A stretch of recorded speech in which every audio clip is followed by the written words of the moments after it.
सारी दुनिया अपनी हो जाती है, बस एक उसकी मेहरबानी चाहिए, एक उसकी मेहरबानी चाहिए। मंच को प्रणाम करती हूँ और रोटरी क्लब की हमारी प्रेसिडेंट रत्ना जी को आभार प्रकट करती हूँ कि आज इस मंच पर मुझे आमंत्रित किया और आप सब लोगों से मिलने का सुअवसर प्रदान किया।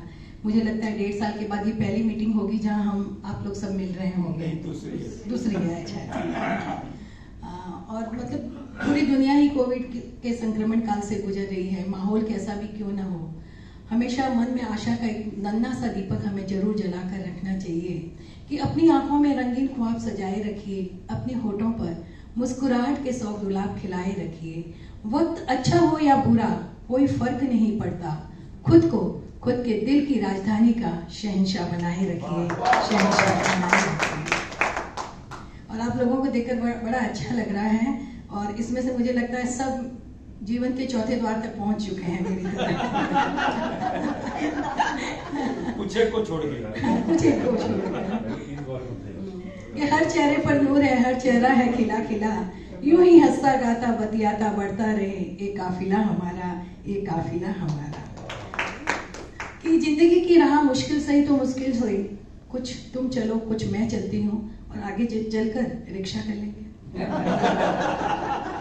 रत्ना जी ने मुझे कहा था कि थोड़ा हंसा देना, कोविड में हम लोग बहुत ज्यादा अपसेट है, ठीक है पहले थोड़ा हंसा देती हूँ फिर हम बात करेंगे।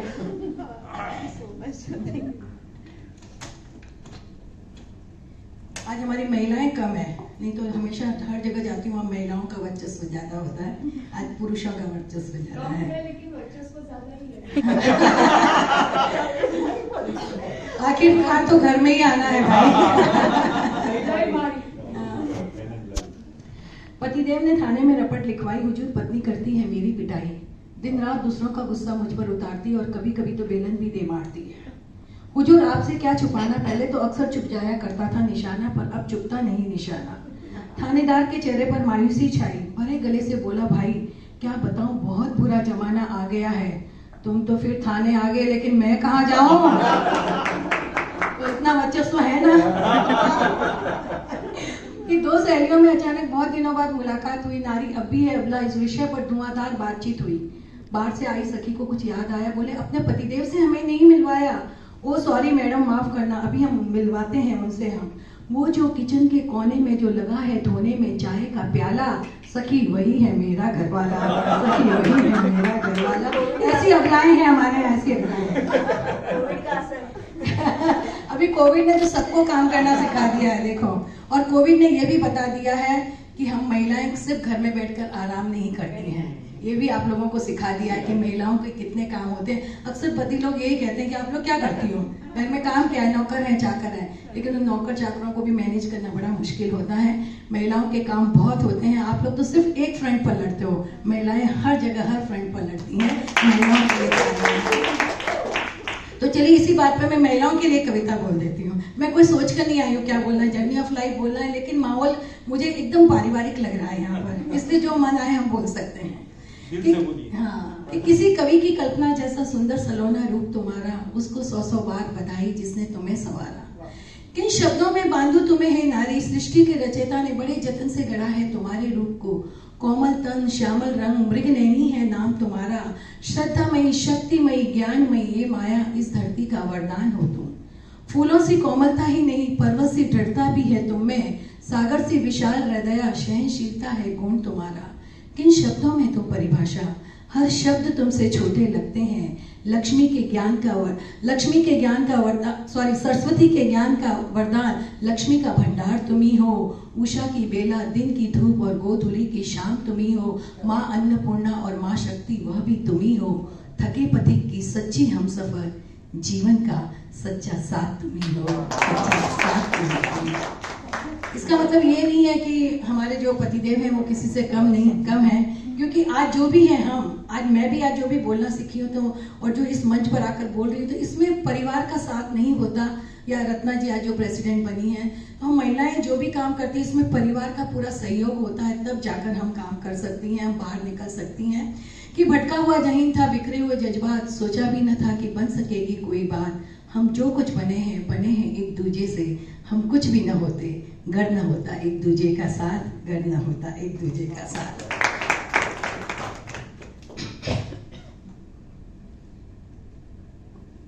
क्या सुनना चाहते हैं ये बोलिए ना। जो जर्नी ऑफ लाइफ तो ठीक है, वो सुना है आप बहुत अच्छा बोलती जब वुमन जो बोल रही है तो भगवान को एम्पावरमेंट में कुछ सुनाइए। एम्पावरमेंट में ना वुमन से एम्पावरमेंट। ठीक है, वो सुनाऊंगी जरूर से। और सबसे पहले मैं आपको सुनाती हूँ कि हम जो इस उम्र में हैं कि हम बुढ़ापे का रोना कभी नहीं रोएंगे, हम इसे कभी नहीं कोसेंगे। अब तो यही है अपना, इसी में जी भरकर खुश, चुस्त, फिट और जवान रहेंगे। घर में आश्रम की तरह रहेंगे और आश्रम में घर की तरह रहेंगे। पुराने दिनों को याद कर कभी नहीं रोएंगे, अपने समय को नहीं कोसेंगे। दिल खोलकर नया अपनाएंगे, वर्तमान को ही अपना समझेंगे। प्यार मिला तो बटोर लेंगे, अपमान हुआ तो पी लेंगे। अपेक्षाओं और उपेक्षाओं को झटकेंगे, सबके साथ दोस्ती करेंगे। लोभ मोह माया से दूर रहेंगे, सबको गले से लगा लेंगे।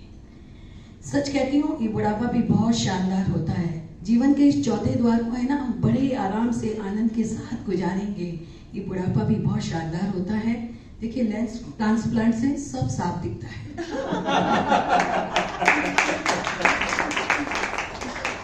दांतों के नए सेट से जो भी खाना चाहो सहज में चखता है। और हियरिंग एड से पड़ोसियों की भी बातें सुनाएंगे।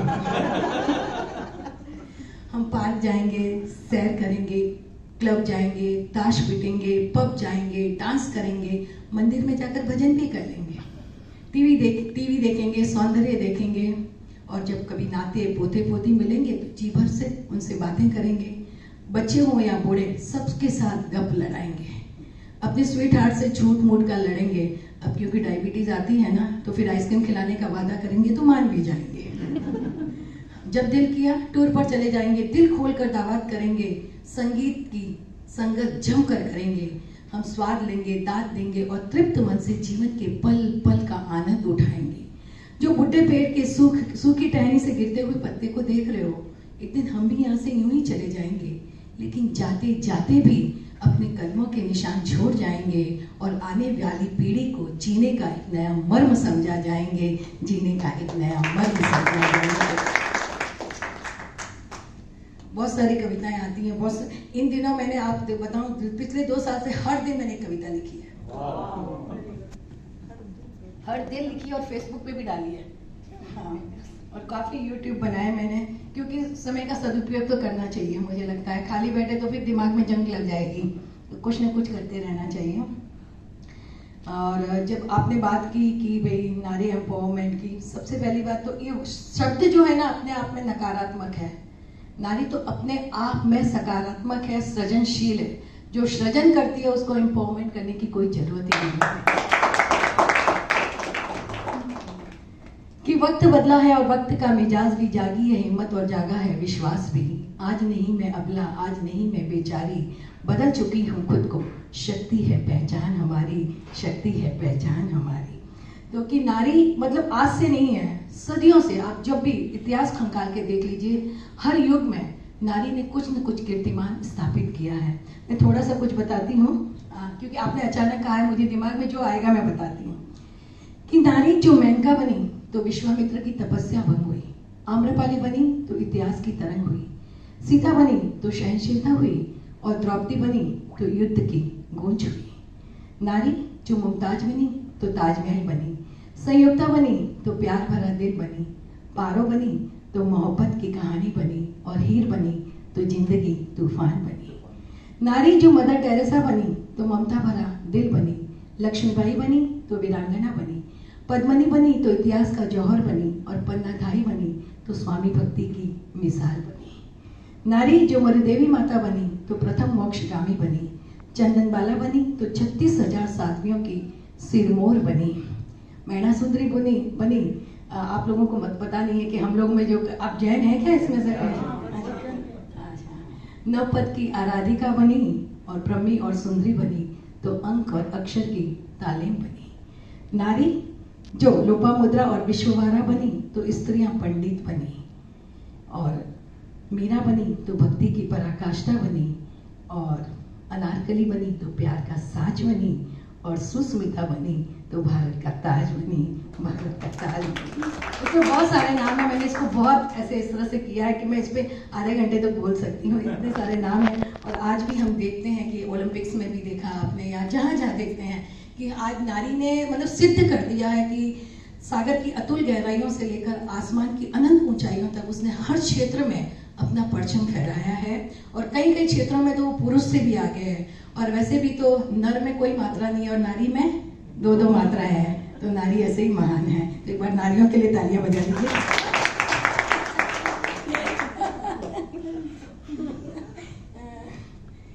यही है जीवन। एक्चुअली तो पति और पत्नी दोनों एक दूसरे के पूरक होते हैं। मैंने एक बहुत बड़ी अच्छी कहानी पढ़ी थी, आपको सुनाती हूँ कि जैसे पति और पत्नी गृहस्थी जमाते हैं शुरू में, और फिर कमाने में लग जाते हैं भाई, और पुरुष कमाने में लगता है, महिला घर संभालने में लगती है, फिर बच्चे हो जाते हैं, बच्चों को बड़ा करते हैं, हमारा बैंक बैलेंस थोड़ा बढ़ता है थोड़ा घटता है, ऐसे ही चलता रहता है। और इस तरह जीवन के हम 40-45 साल 50 साल तक हम आ जाते हैं। फिर एक दिन बच्चे बड़े हो जाते हैं, उनका अपना एक नया आसमान बन जाता है। तो इस बीच में कई बार ऐसे होता है कि पति पत्नी एक दूसरे को कहते हैं कि आओ, फिर हाथों में हाथ देकर हम बैठते हैं, पुराने दिनों को याद कर हम फिर गुनगुनाते हैं। लेकिन दोनों को समय नहीं है, चाहते तो सब कुछ है, लेकिन दोनों अलग अलग अपनी दिशाओं में लगे हैं और दोनों को समय नहीं है। और एक दिन बच्चा विदेश पढ़ने चला जाता है और फिर वहाँ से एक दिन उसका फ़ोन आ जाता है कि अब मैं वापस भारत नहीं आऊँगा, वहीं शादी करके बच जाऊँगा। आपके पास जो धन दौलत है वो आपको जो करनी है करिए, मैं बहुत अच्छा कमा रहा हूँ, चाहिए तो आप एक आश्रम बना लीजिए और अपने जैसे लोगों को वहाँ रखिए या खुद भी वहाँ रहिए। मतलब इस तरह की बातें होती हैं। एक दिन फ़ोन आता है और फिर उस दिन फिर पति अपनी पत्नी से कहता है कि आओ। बच्चे की बात सुनकर उसको थोड़ा धक्का भी लगता है कि जीवन भर जिनके लिए हमने सब कुछ किया, आज वो अचानक कह रहे हैं कि तुमको छोड़कर मैं जा रहा हूँ। तो पत्नी को फिर कहता है कि आओ, और हम फिर पहले एक दूसरे के हाथों में हाथ देकर बैठते हैं, पहले जैसे कुछ गीत गुनगुनाते हैं। तो पत्नी कहती है अच्छा ठीक है, मैं तैयार होके आती हूँ। और 5 मिनट बाद वो तैयार होके आती है, पति के पास बैठती है, उसके हाथ में हाथ लेती है। लेकिन पति के तो जो प्राण हैं वो उड़ चुके हैं। अब देखिए, पत्नी उसको झंझोड़ती है, उठाती है, उठो ना, अभी तो आपने कहा था कि हम दोनों फिर हाथों में हाथ देकर बैठेंगे, कुछ बातें करेंगे, पुरानी बातों को दोहराएंगे। फिर वो मंदिर में जाती है और अगरबत्ती जलाती है, फिर पति के पास आती है और थोड़ी देर के बाद उसके भी प्राण चले जाते हैं। तो आप देखिए कि जीवन की राह में पति और पत्नी का संबंध, देखिए माता पिता हमें छोड़कर चले जाते हैं, बच्चे की एक दिन हमको छोड़कर चले जाएंगे, उनका एक नया आसमान बनाएंगे। साथ में रहने वाले कौन है? तो पति और पत्नी है। तो जीवन के हर मोड़ पर, चाहे आप कितना भी व्यस्त क्यों ना हो, एक दूसरे के लिए जरूर समय निकालिए कि कब न जाने कब एक दूसरे का साथ छूट जाएगा, हमें पता नहीं है। पीछे जो रहेगा हम उनको एक सुंदर यादों का गुलदस्ता तो देकर जाएं कि उन यादों को करके वो अपना जीवन गुजार सके। इसलिए कभी भी अपनी पति से यह कहूंगी कि अपनी पत्नी को कमतर नहीं आंकें, और पत्नी को भी यही कहूंगी कि अपने पति का हमेशा सम्मान करें, क्योंकि आप दोनों ही एक दूसरे को पूरक हो। कि जिंदगी के हर मोड़ पर ये बात ध्यान रखिए। मेरे बगल में जैसे है ना, एक पड़ोसी थे, पहले बहुत समय पहले की बात है, आंटी 75 की थी और अंकल 85 ईयर्स के थे। तो जब भी मैं उनके घर जाती थी तो वो मुझे हमेशा कॉफ़ी पिलाते थे, लेकिन कॉफ़ी पिलाने के पहले जो कॉफ़ी की बोतल होती थी ना, उसका ढक्कन खुलाने के लिए वो अंकल के पास आते थे कि भाई इसको जरा ढक्कन खोल कर दीजिए। तो रोज़ मैं देखती थी कि ऐसा कर रहे हैं। तो फिर एक दिन मैंने उनको एक मशीन ला कर दी और मैंने कहा कि आप इस पर बॉटल रख दीजिए, अपने आप ढक्कन खुल जाएगा, आप अंकल को तकलीफ मत दीजिए। लेकिन उस दिन भी आंटी फिर आई, अंकल को कॉफ़ी की बोतल दी कि आप इसको खोल कर दीजिए। मैं किचन में उनके पास जाती हूँ, रसोई घर में, और जाकर थोड़ा सा मैं गुस्सा होती हूँ, आंटी फिर क्यों अंकल को तकलीफ दी? आंटी ने इतना सुंदर जवाब दिया कि मेरे लिए, मेरे मन में उनके लिए सम्मान बढ़ गया। आंटी ने कहा बेटा, ये कॉफ़ी की जो बोतल है तो मैं भी खोल सकती हूँ, कौन सी बड़ी बात है, ये मैं तुम्हारे अंकल के पास जाकर उनसे खुलवाती हूँ, क्योंकि मैं उन्हें ये एहसास दिलाना चाहती हूँ कि आप भले ही रिटायर हो गए हो, लेकिन मेरे लिए आपकी नज़रों में वही सम्मान है और मेरा कोई भी काम आपके बिना नहीं हो सकता है। मैं ये एहसास दिलाना चाहती हूँ। ये होता है पति और पत्नी का प्रेम। हम जब चलते हैं तो हमारा एक कदम आगे होता है, एक पीछे होता है, और दूसरे क्षण दूसरा वाला आगे होता है और पहला वाला पीछे होता है। तो दोनों साथ साथ चलेंगे तभी हमारी गृहस्थी की गाड़ी चलेगी। एक को कम समझकर आप अपनी गृहस्थी की गाड़ी नहीं चला सकते हैं। इसलिए दोनों का सम्मान होना बहुत आवश्यक है। पति और पत्नी, दुनिया का और कोई आपका सम्मान करे या न करे, लेकिन आप दोनों एक दूसरे का सम्मान करेंगे तो आपके बच्चे भी आपका सम्मान करेंगे और दुनिया भी आपका सम्मान करेगी।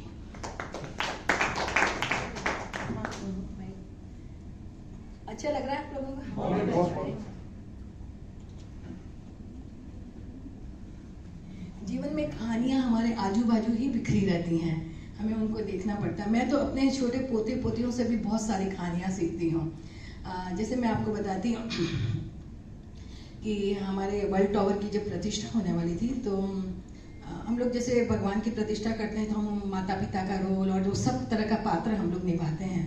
तो मैं मतलब भगवान की माता बनी थी, मेरे पति पिता बने थे, और जो मेरी पोती है ना, वो जो एक दासी होती है, प्रियवंदा दासी, उसका रोल कर रही थी। तो मंगल जी ने उससे कहा पोती से कि बेटा दादा दादी दोनों महाराजा और महारानी बने हैं, तो एक काम करो तुम भगवान की बहन बन जाओ। वो छोटी सी लड़की ने क्या जवाब दिया आपको मालूम है? नहीं दादा, मुझे प्रियवंदा ही बनना है, क्योंकि प्रियवंदा आकर राजा को और सारी जनता को ये खुशी देती है कि उनके घर भगवान का जन्म हुआ है, और मैं ये खुशी सब लोगों को बांटना चाहती हूँ, क्योंकि मेरा जन्म सबको खुशी देने के लिए ही हुआ है। वो छोटी सी लड़की ने जिंदगी का कितना बड़ा मुझे एक सीख सिखा दी कि जीवन में खुशियां बांटो, लोगों को खुशियां दो। ऐसे ही जैसे हमारे कंस्ट्रक्शन साइट चलती है, उसके बगल में ही मैंने देखा था कि और एक कंस्ट्रक्शन साइट चलती है, वहाँ मजदूर के बच्चे थे ना, सब के सब मिलजुल के, जैसे होते हैं ना रेलगाड़ी का खेल खेलते हैं बच्चे, तो कभी कोई गार्ड बनता, कोई डब्बे बनते, कोई इंजन बनता, लेकिन मैं देखती थी कि एक जो लड़का है ना, वो हमेशा गार्ड बनता था, सबसे पीछे रहता था। तो एक दिन मैं उसके पास जाकर मैं उससे बोली कि बेटा तुम हमेशा गार्ड क्यों बनते हो? सब बच्चे अपना रोल अदला बदली करते हैं, कभी कोई कुछ बनता है, पहला डब्बा, सेकंड डब्बा, कोई इंजन। तो उस लड़के ने मुझसे कहा, आंटी आप देख रहे हैं सब रेल के डब्बे कैसे बन रहे, एक दूसरे का जो है ना, जो शर्ट होती है या टी शर्ट होती है, उसको पकड़ कर वो चलते हैं, और आंटी मेरे पास पहनने को तो टी शर्ट भी नहीं है, तो मैं गार्ड ही बनूंगा ना, क्योंकि मेरे पीछे और कोई नहीं है। कितनी बड़ी बात सिखाई कि या तो तुम जिंदगी का खेल खेलो, या तुम्हारे पास जो चीज नहीं है उसका रोना रोकर तुम जिंदगी के खेल से बाहर हो जाओ।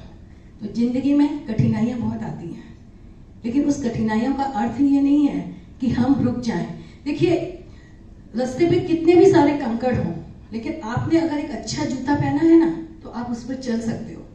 लेकिन आपका जूता कितना भी अच्छा हो, लेकिन आपके जूते के अंदर एक कंकड़ हो और सड़क कितनी भी अच्छी हो, आप उस पर नहीं चल पाएंगे।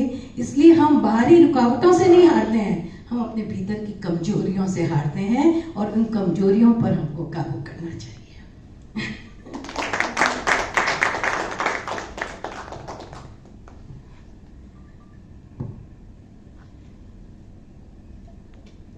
मुझे लगता है कि मैं आप लोगों को क्या बोलूं, आप लोग खूब जीवन की, जिन्होंने खूब जीवन जिया है, अनुभवों को गठरी आपके पास है, मैं आप लोगों से क्या बोलूं।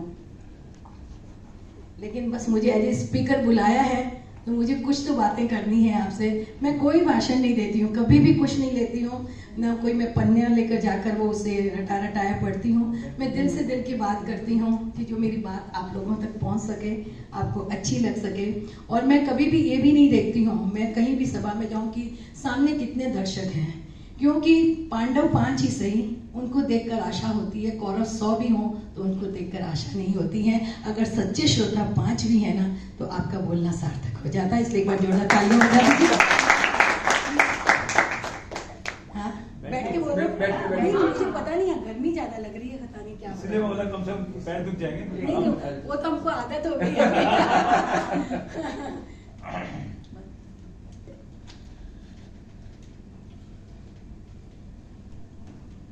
आप लोगों को गर्मी लग रही है कि नहीं? पता नहीं मुझे क्यों इतनी गर्मी लग रही है, I don't know.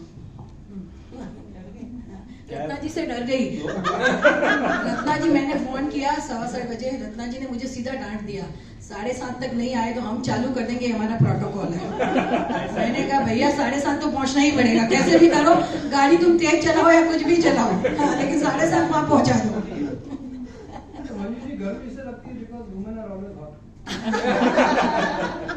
Madhu ji को अभी फोन करती हूँ जाके। मुझे अगला जवाब देना है। जी को ठंडी लग रही है। बेटा मेरा पर्स लेना। ठंडी सी लग रही है।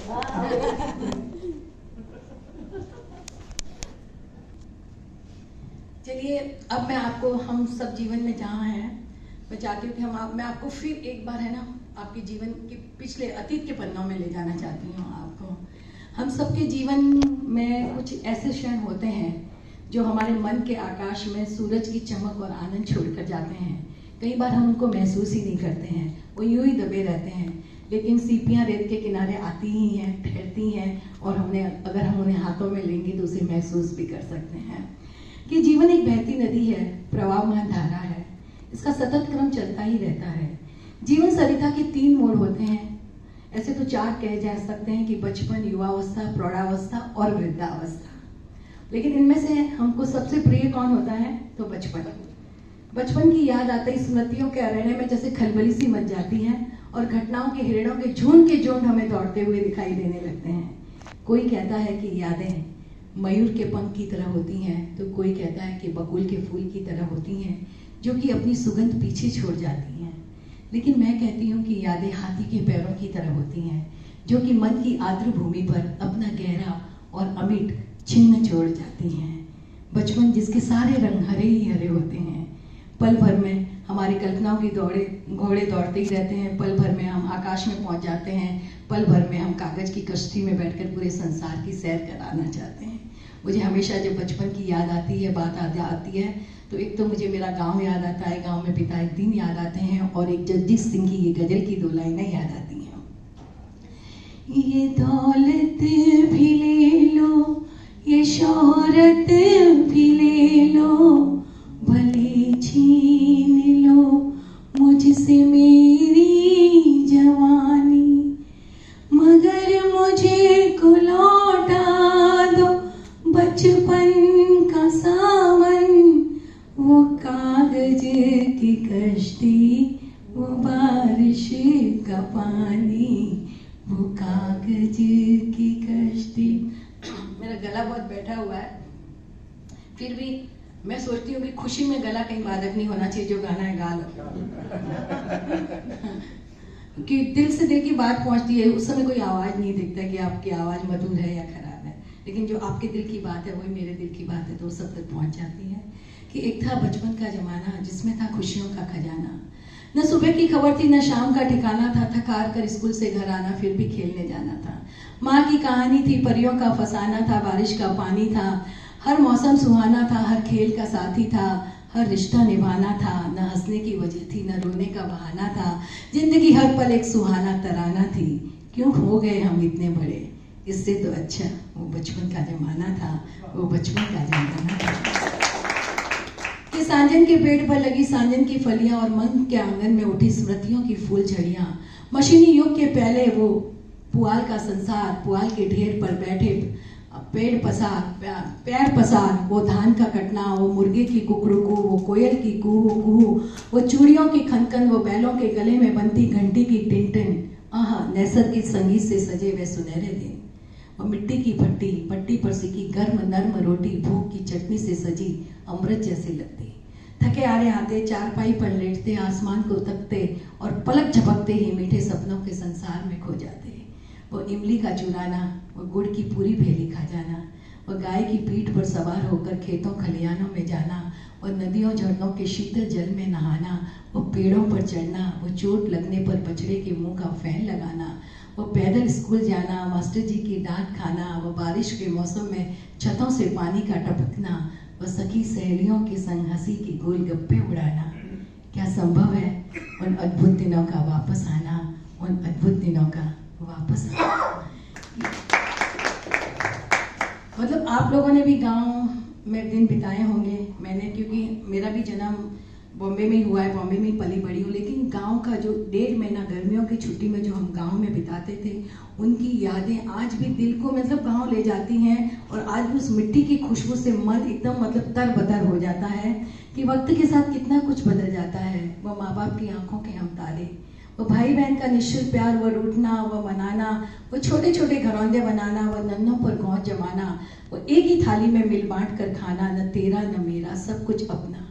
गर्मियों की वो छुट्टियां, वो गांव जाना, वो नानी का घर, वो बड़ा सा आंगन, वो बरगद की छांव, वो निम्बोली का झाड़, वो गली गली घूमना, गुल्ली डंडा खेलना, प्यास लगने पर बर्फ की आइसक्रीम खाना, वो सांझ ढले भोजन, लालटेन की रोशनी। तब गांव में लाइट भी नहीं थी, जब हमारा जमाना था हम लालटेन की रोशनी रहती थी, न पंखा है, लेकिन गर्मियों की छुट्टियों में वो गर्मी भी महसूस नहीं होती थी। आज देखिए एसी के बिना पसीने छूट रहे हैं, ये हालत हो गई है।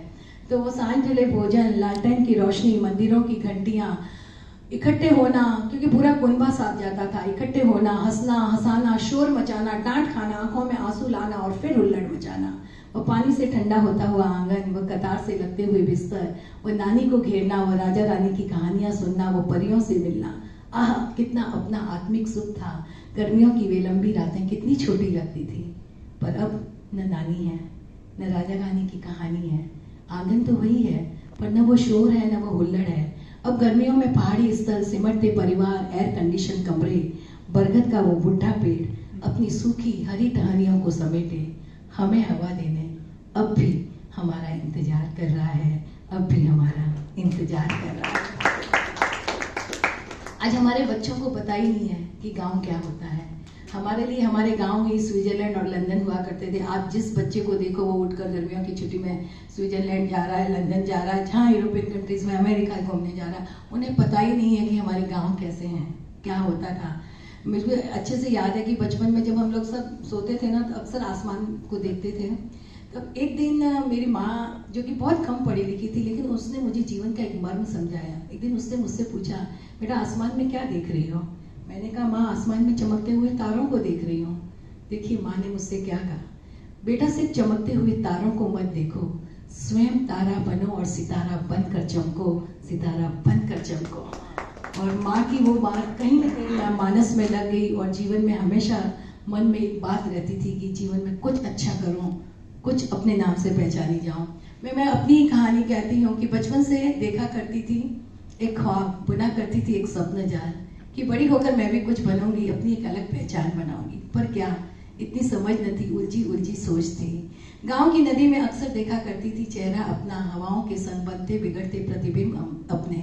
फिर लहरों की भांति मैं भी हिंदी से छलांग लगा लेती, गुल्ली डंडा खेलने में मगन हो जाती और अपने बचपन को जीने लगती। धीरे धीरे बचपन पीछे छूटता चला गया और उम्र न जाने कब युवावस्था की दहलीज पर आकर खड़ी हो गई। आंखों में फिर तैरने लगे कुछ हसीन सपने। काला कोट पहनकर बन जाऊं मैं वकील, अपनी दलीलों से सबको कर दूं मात, सच का साथ दूं और असमर्थों के लिए लड़ो। पर यह सपना भी कांच के बर्तन की तरह टूट गया, क्योंकि छोटी उम्र में ही विवाह हो गया। 18 साल की उम्र में मेरी शादी हो गई, 19 साल में पहला बच्चा हो गया, 21 साल में दूसरा बच्चा हो गया। नई जिम्मेदारियों का एहसास हो गया और जो बेफिक्र का आलम था वो संजीदा हो गया। नई जिम्मेदारियां निभाते निभाते, बच्चों को बड़ा करते करते आंखें उन्हीं के लिए सपने देखने लगी और एक दिन बच्चे भी बड़े हो गए, उनका अपना आसमान बन गया। फिर दबी हुई इच्छाओं ने सिर उठाया, चलो भाई अब भी कुछ कर लिया जाए, कौन सी उम्र बीत गई है। इंद्रधनुष भी तो बादलों और धूप के बीच में ही खिलता है भाई। पति और बच्चों के नाम से तो खूब पहचानी जाती हूँ, लेकिन अब कुछ ऐसा करूँ जो अपने नाम से पहचानी जाऊँ, कुछ ऐसा काम करूँ कि लोग मुझे मेरे नाम से जाने। और फिर एक नए सफर की शुरुआत हो गई। यहाँ पर मैंने अपने व्यक्तित्व को गढ़ा, कहती हूँ, मैंने कविताएं लिखनी शुरू की, किताबें लिखनी शुरू की, मंच पर बोलना शुरू किया। जबकि मैंने स्कूल कॉलेज में मैंने कभी मंच पर मैं नहीं गई, नहीं कभी मैंने माइक हाथ में लिया था, मुझे कुछ बोलना नहीं आता था। लेकिन यहाँ से शुरुआत की, अपने अंदर भीतर जो छिपी थी उस प्रतिभा को मैंने सोचा कि शायद मेरे अंदर यही प्रतिभा है, उसके लिए मैंने अपनी मेहनत शुरू कर दी और काफ़ी किताबें लिखी। फिर कितने एनजीओ के साथ जुड़ी, फिर लोढ़ा फाउंडेशन एनजीओ की स्थापना की, मतलब जरूरतमंदों की सहायता करना, उदास चेहरों पर मुस्कुराहट धरना और कई स्कूल बनवाए, ज्ञान की जैसे एक सेवा करना, मंदिरों के द्वारा प्रभु की भक्ति करना। फिर मैंने किताबें लिखी और परमवीर चक्र अवार्ड डायरी, इसने मुझे बहुत शौहरत दिलाई, सच्ची कहती हूँ, क्योंकि हमारे देश के सैनिकों के ऊपर मैंने ये किताब लिखी थी, जिसका विमोचन यहाँ के गवर्नर हाउस में हुआ, फिर रक्षा मंत्रालय में दिल्ली में हुआ, मनोहर पर्रिकर जी ने किया।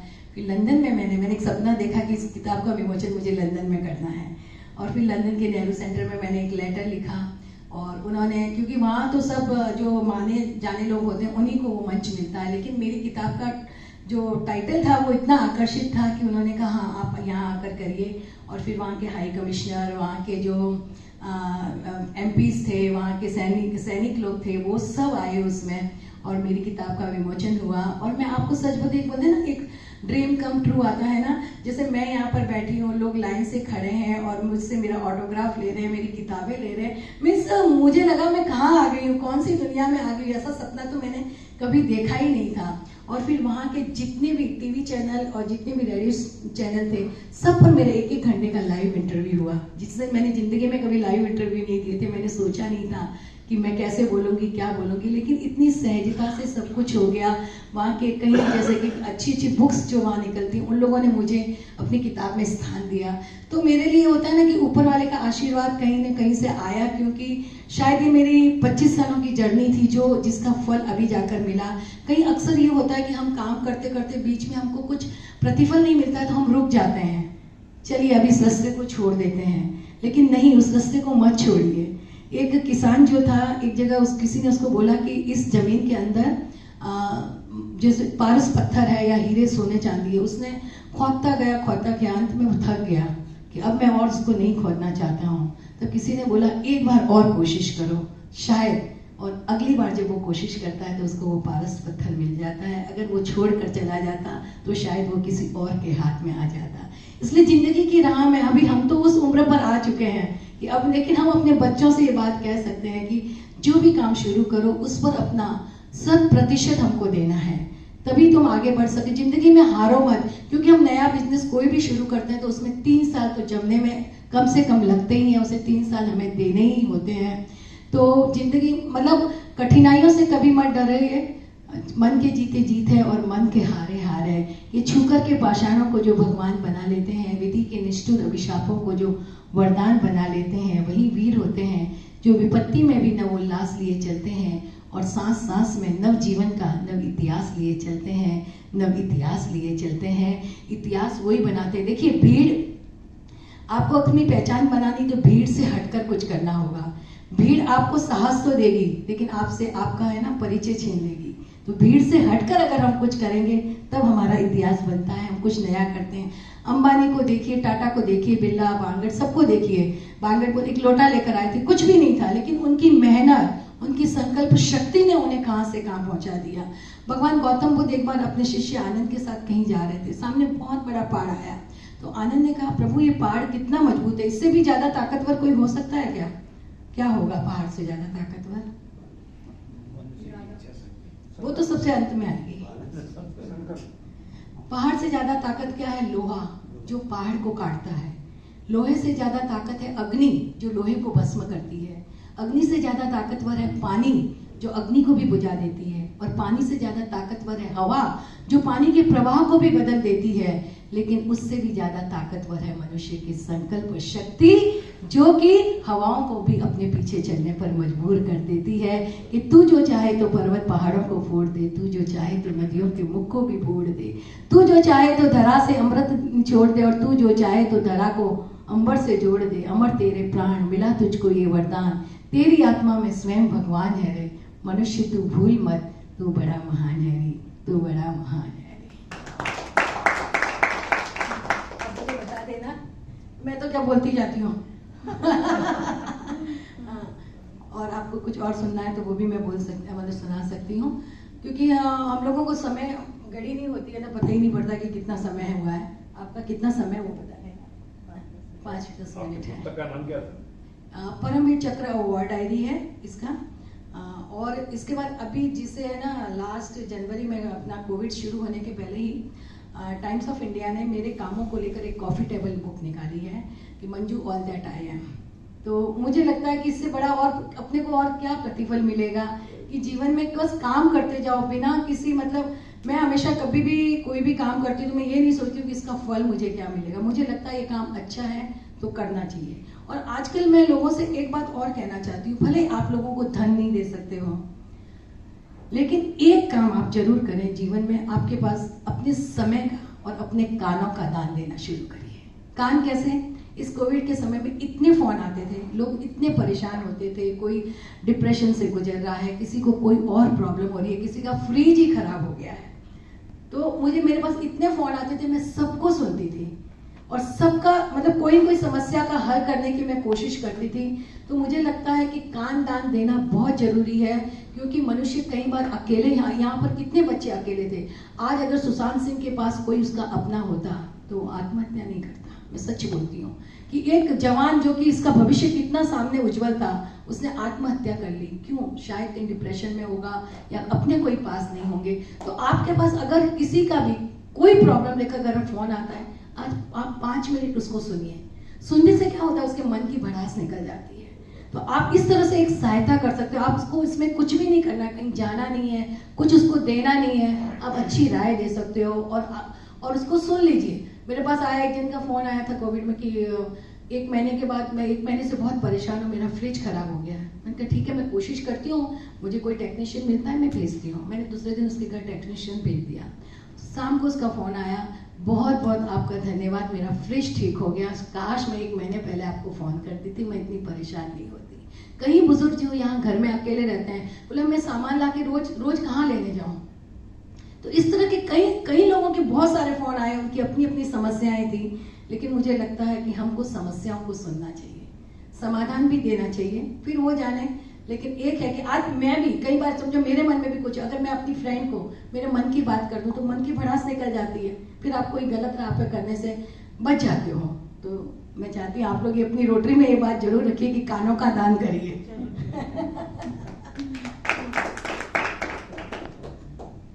वो टल वाली सुनाई। अच्छा। बिल्कुल। ये कविता मतलब इतनी मेरी बहुत पुरानी है और ये पूरे विश्व में व्हाट्सएप पे घूम गई है, तो आप सब लोगों ने सुनी ही होगी। भाई कहते हैं ना कि भाई दहेज की बात होती है, अक्सर बेचारे लड़के वालों को बदनाम कर दिया जाता है, दहेज ले रहे हैं, लेकिन ये होता नहीं है आजकल। लड़के वाले भी इतना ही खर्चा करते हैं, और जो माता पिता देते हैं तो अपनी बेटी को देते हैं, कोई मांगते नहीं है आजकल। लेकिन तो ये एक बड़ा अच्छा किस्सा है।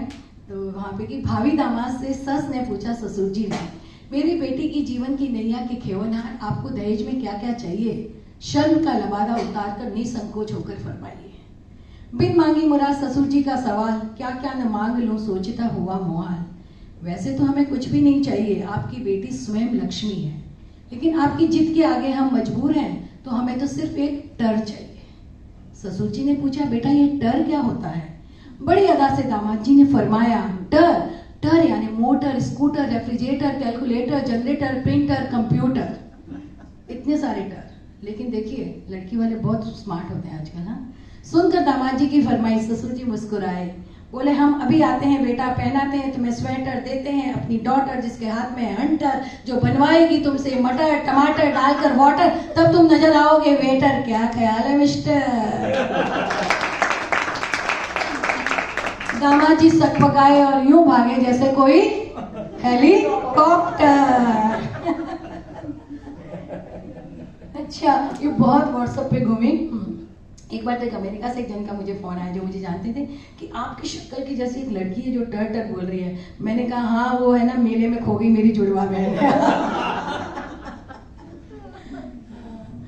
तो ऐसे ही बातें हो जाती हैं सही कई बार। और एक जीवन में एक चीज और कहना चाहूंगी कि कभी भी किसी की कोई अच्छी बात लगे ना, तुरंत प्रशंसा कर दीजिए, उसके लिए रुकिए मत आप।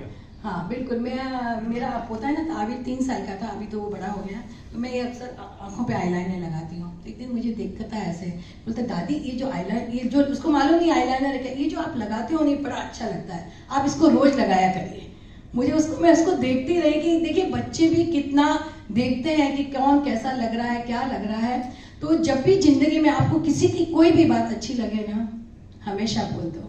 और रिश्तों में अगर कोई नाराज है ना, तुरंत बना लीजिए, क्योंकि समय कभी रुकता नहीं है, समय कब चला जाएगा और वो हमारा जो है अपना, वो कब हमारा साथ छोड़ जाएगा। तो रिश्ते देखिए कोई परीक्षा नहीं है जहाँ फेल और पास का डर है, वो कोई दौड़ नहीं है जहाँ हार और जीत का डर है। रिश्ते तो रिश्ते होते हैं, रिश्तों को महकाना बहुत सहज है, बस अगर सामने वाला रूठ गया तो आप बना लीजिए, क्या फर्क पड़ता है। हम इसी इंतजार में रहते हैं, पूरी जिंदगी गुजार देते हैं लखनवी अंदाज में, पहले वो, उस पहले का इंतजार पहले हम कर लेते हैं ना, क्या फर्क पड़ता है। तो इस तरह से जिंदगी में दोस्त अगर रूठ गए हैं तो दोस्तों को मना लीजिए। जैसे कि जिंदगी में हम कई बार ऐसे इतनी अच्छी अच्छी चीज़ें होती हैं जिसे जो हमारी ज़िंदगी से छूकर निकल जाती हैं और हमें पता ही नहीं पड़ता है। एक दिन शाम का समय था, मैं कॉफ़ी पीने, मतलब मैंने कहा अपनी माँ सर्वेंट से कहा कि मुझे कॉफ़ी बना के दे दो, तो उसने बना के ला के दे दी और फिर वो कुछ काम से नीचे चला गया। अब मैंने कॉफ़ी का शिप लिया, फीकी थी, अब मेरे को उठकर जाने का मन ही नहीं था कि मैं वापस रसोई घर में जाऊँ, शक्कर लाऊँ, उसे घोलूँ और पीऊँ। मैंने वैसे ही वो कॉफ़ी फीकी फीकी पी ली और अंत का जो शीप बचा था, देखा तो शक्कर तो नीचे ही पड़ी थी। मैंने उसको घुलाने की कोशिश ही नहीं की। तो जिंदगी में हमारे पास बहुत सुख के क्षण होते हैं जिसे हम देखते ही नहीं है, जिसके हमें अपनी जिंदगी के अंदर उसको शामिल ही नहीं करते हैं और हमारी जिंदगी यूं ही निकल जाती है। कई बार हम सोचते हैं अच्छा समय आएगा। अच्छा समय कौन सा होता है, मुझे ये बताइए। यही समय, यही अच्छा है। देखिए हम हिस्ट्री और मिस्ट्री में जीते हैं, क्यों नहीं हम प्रेजेंट में जीते हैं, मेरे को ये बताइए। यही तो प्रेजेंट, अभी जो मिस्ट्री का समय है वो प्रेजेंट बनकर आ गया, हम इसको घुमा देते हैं और 1 मिनट में हिस्ट्री बन जाता है। तो ये समय को, इस पल को जी भर कर जिए। पल पल मर कर जीने से कहीं अच्छा है कि एक पल जी भर जी कर मर जाऊं। पर क्यों करूं मैं मरने की बातें, मृत्यु तो शाश्वत एक दिन आनी ही है, लेकिन इसके पहले जो ये अमूल्य मानव जीवन मिला, इसे क्यों न जी भर कर जियो। अब एक पल कम जिए तो कम जिए, लेकिन जब तक जिए मशाले जला कर जिए। खुद के लिए जिए, औरों के लिए जिए, खुद खुश रहें, औरों को खुशियां दें, क्योंकि जब तक हम अंदर से खुश नहीं रहेंगे हम औरों को खुशी नहीं दे सकते। ये याद रखिए, जीवन का ये मूल मंत्र बनाइए कि जियो और जीने दो। छोटे दिल होता है ना तो अपने भी पराये हो जाते हैं, और दिल अगर दरिया है ना तो पराये भी अपने हो जाते हैं। तो अपने दिल को दरिया बना कर रखें। देखिए मैं हमेशा सबसे कहती हूँ, मुझे है ना एक जब भी मैं पिक्चर हम सबने देखी है, उसका एक डायलॉग करीना का मुझे बहुत पसंद आया कि मैं अपने आप की फेवरेट हूँ। अपने आप को पसंद करिए, क्योंकि दुनिया का कोई आपको पसंद करता है नहीं करता है मुझे नहीं मालूम है, लेकिन मैं खुद अपने आप को पसंद करूंगी। सुबह रोज उठकर आईने में बोलिए मैं दुनिया की सबसे खूबसूरत महिला हूँ, देखिए। और उस दिन आप घर से ये बोलकर निकलिए, आपको दुनिया जो मिलेगा वो आपको यही बोलेगा आज आप बहुत सुंदर लगेगा। क्योंकि सबसे पहले अपनी पीठ हमको खुद को थपथपानी है। कोई बाहर वाला आके कब थपथपाएगा या नहीं पता नहीं है, लेकिन मैंने अच्छा काम किया है, मैं अपनी खुद की पीठ खुद थपथपा दूं। मेरे ससुर जी हमेशा कहा करते थे, dress well, address well and dash well. 3 चीजें जरूर अपनाइए। एक तो आप जब भी कहीं बाहर जाएं प्रेजेंटेबल होना चाहिए। हम घर से कई बार भूतनी जैसे निकल जाते हैं, क्या फर्क पड़ता है, लेकिन थोड़ा सा प्रेजेंटेबल। आप कोई पार्टी में जा रहे हो, कुछ हो, ठीक है, आप ऊपर नीचे बिल्डिंग में घूम रहे हो, ठीक है, लेकिन थोड़ा, क्योंकि सबसे पहला जो प्रभाव पड़ता है आपके व्यक्तित्व पर प्रभाव पड़ता है। लोग बाद में जानेंगे आप ज्ञानी हो कि अज्ञानी हो जब आप मुंह खोलेंगे, लेकिन उसके पहले तो आपके व्यक्तित्व का प्रभाव पड़ेगा। और जो बोलना है, जितना बोलना है, उसका मैटर बहुत अच्छा होना चाहिए, क्योंकि सामने वाले को आप ऐसे ही कुछ भी नहीं बोल सकते हो। अच्छा मैटर और उसका बोलने की कला अच्छी होनी चाहिए। ये 3 चीजें जब आप एक वक्ता बनते हो या कुछ बोलते हो तो ये 3 चीजें जरूर जीवन में अपनानी चाहिए। Dress well, address well and dash well. ये जीवन में जरूर अपनाइए और अपने आप के फेवरेट बनकर रहिए, जी भर कर जिए। हाँ जी, डैश वेल।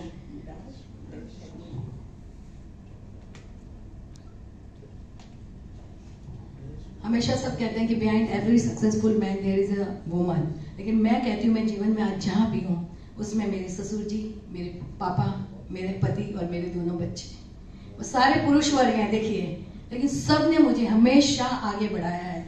कई बार मैं और मंगल जी एक जगह होते हैं, मंगल जी बोलते हैं मैं नहीं बोलता हूँ, मेरी पत्नी ज्यादा अच्छा बोलती है, उसको मेरा भी 5 मिनट दे देना जबकि वो मेरे से अच्छा बोलते हैं। लेकिन ये कहते हैं एक दूसरे को प्रोत्साहन देना। और अभी मेरे पोते पोती, मेरी बहुएं, वो भी सब कि नहीं मम्मी आप करो, आप आगे बढ़ो, जैसा भी है।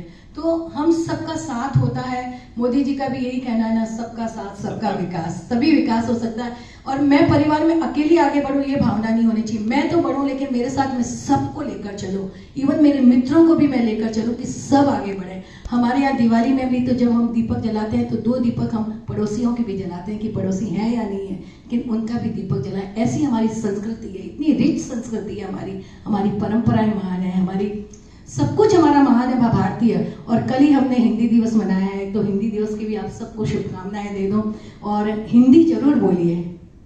क्योंकि किसी भी राष्ट्र का जो होता है ना कि जब भाषा अगर चली जाए ना तो फिर राष्ट्र भी धीरे धीरे बिखरने लगता है। और हर राष्ट्र की अपनी एक भाषा होती है। हम यूरोपियन कंट्रीज में जाते हैं तो हम देखते हैं कि वहाँ के लोग अंग्रेजी नहीं बोलते हैं, उनकी अपनी एक भाषा होती है, उनको बोलने में शर्म नहीं आती। और मुझे कभी भी ऐसा, मैं हर समय जहाँ भी जाती हूँ हिंदी में ही बात करती हूँ कि मुझे इस बात की शर्म नहीं कि मुझे फ्लुएंट इंग्लिश नहीं आती, क्योंकि इंग्लिश में मैं बोलूँगी रटा रटाया जितना होगा उतना, लेकिन हिंदी में बोलूँगी तो मैं दिल से बोलूँगी, मन से मन की बात करूंगी। आप लोग कोई सवाल भी करेंगे तो मैं उसका जवाब दे सकूंगी, लेकिन इंग्लिश के लिए मुझे सोचना पड़ेगा। तो मैं अपनी भाषा बोलने में क्यों संकोचाऊं।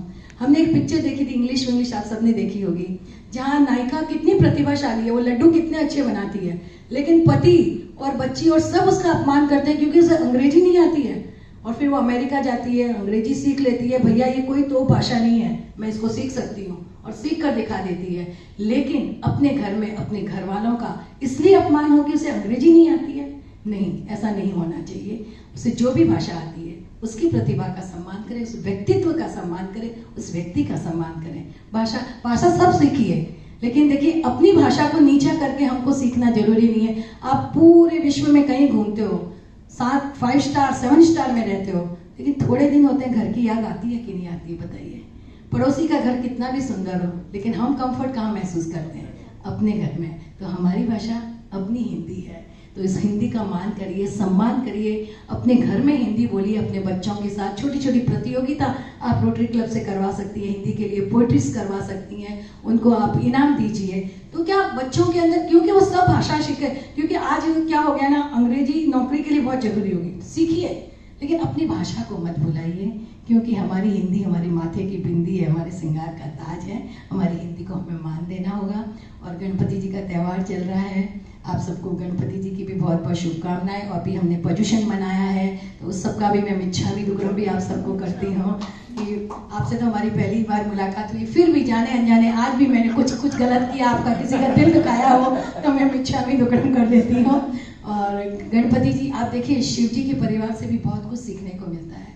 शिव जी के परिवार के सबके वाहन देखिए कैसे हैं, चूहा है और उसका मोर है, मोर और चूहे, शिव जी का नाग है, सब दुश्मन है, बैल नंदी है और शेर है माता का, सब एक दूसरे को खाने के, लेकिन सब कितने प्रेम से रहते हैं। ये देखिए शिव जी के परिवार से ये सीखने को मिलता है कि विचारधाराएं कितनी भी गलत हुए, मन भेद मत करिए, मतभेद भले हो सकते हैं, मन भेद मत करिए, तभी परिवार रह सकता है।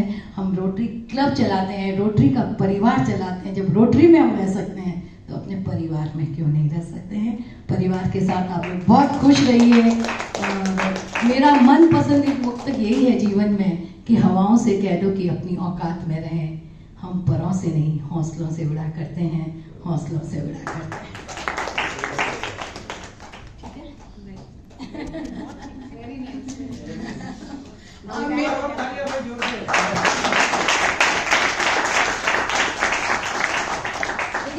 कुछ सोच के नहीं आई थी क्या बोलूंगी क्या कहूंगी, बस जैसा माहौल बनता गया वैसे बस वैसी बातें हो गई। मैं रास्ते में इसको कल मैं बोलूंगी क्या, कल रात को मेरा 2 बजे तक जूम था, तो यूके वालों के साथ कल हिंदी दिवस थे ना, मैंने कहा मैंने कुछ सोचा ही नहीं आज क्या होगा। शाम को तो मैं मतलब नींद ले रही थी, मेरे को ये बोले आंटी आप बोल दोगे कुछ भी, आप बोल देना आज कहा है ना, औरत कहती है मर्द से समझ में आया हिंदी में समझाओ। सही बात है, सही बात है।